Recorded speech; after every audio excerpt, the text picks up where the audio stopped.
So what's up mga quiz? For today's video ay maglalagay tayo ng hazard switch sa Raider 150 natin. Tara, simulan na natin. Let's go!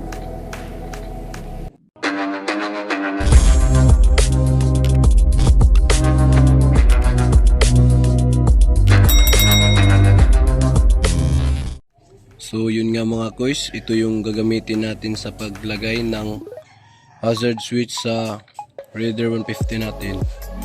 Ito yung hazard switch, mabibili mo lang to sa halagang 30 pesos, tsaka electronic flasher sa halagang 100 pesos, tsaka allen, pagtanggal ng mga allen bolts natin sa headlight. Tara at simulan na natin. So ang una natin gagawin mga quiz ay papalitan na natin yung flasher relay ng motor natin.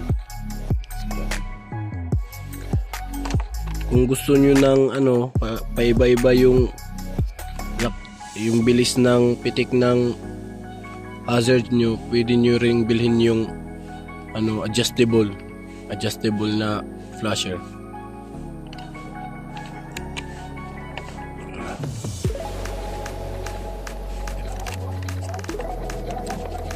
Okay mga guys, punta naman tayo sa headlight.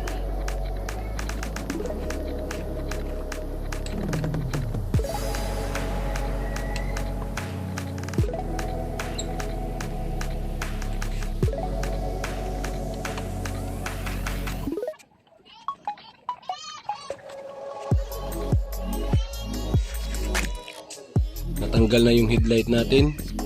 Kung nakikita nyo yung dilaw na socket, tanggalin lang natin to.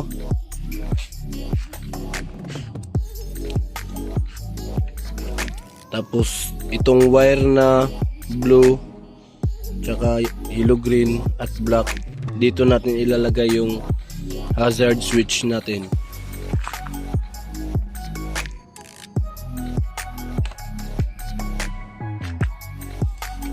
Ito yung hazard switch natin. May iba-ibang kulay itong mga hazard switch. So yung ilalagay ko sa gitna ay itong black. Tapos itong dalawa, pwede nang magkabaliktad to kung saan nyo ilalagay. So ilagay muna natin.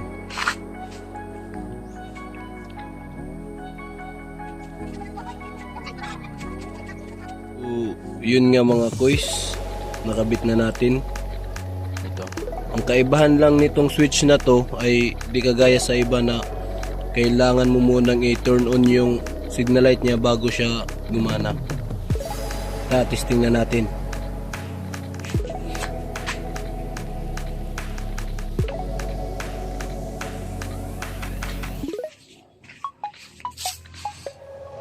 Goods mga kois, gumana siya. Punta naman tayo dun sa likuran. Ganun pa rin, dagdag pugipin sa motor natin kung maglalagay tayo ng hazard.